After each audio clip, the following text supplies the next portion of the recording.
Hi, Cal from BHP UK, and on the dyno today we've got a KTM 890.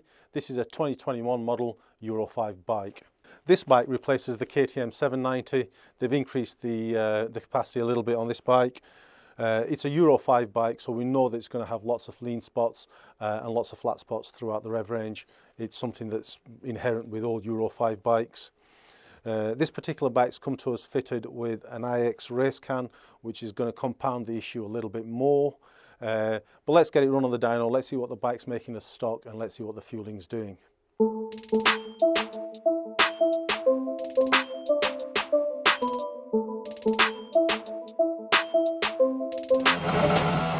Right, so we've run the bike as standard.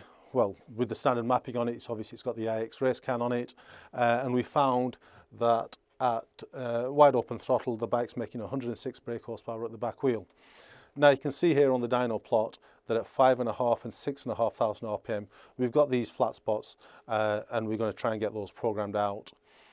Also, the bike, the throttling, the throttle is very snatchy. It's a Euro 5 bike. We know it's going to do that.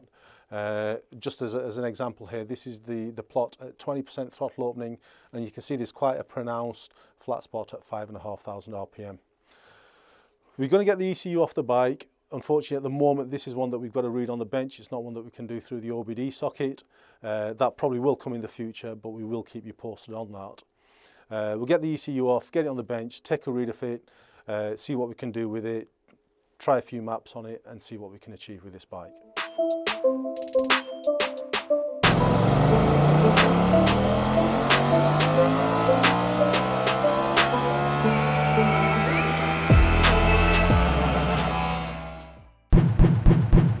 Right, so we've tried a few maps on it. We've done quite a lot of runs on this bike now, where we've taken it for a couple of road tests just to make sure it's fueling right throughout the throttle range, and we're happy with what we've been able to achieve.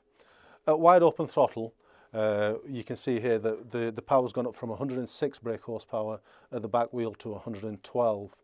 That's not really the biggest part of the story. If you look at the flat spots that we mentioned earlier at 5.5 and 6,500 RPM, you can see that now that we've been able to totally smooth those out. Again, throughout the rev range, we feel that the bike is far more progressive, the power is far more linear, and we've totally been able to get rid of all the snatchiness in the throttle. As an example here, at 20% throttle, you can see that the bike, because it's feeling so much better now, at 5,500 RPM, we've made a huge improvement in the way that the power is delivered, and that flat spot has been pretty much eliminated.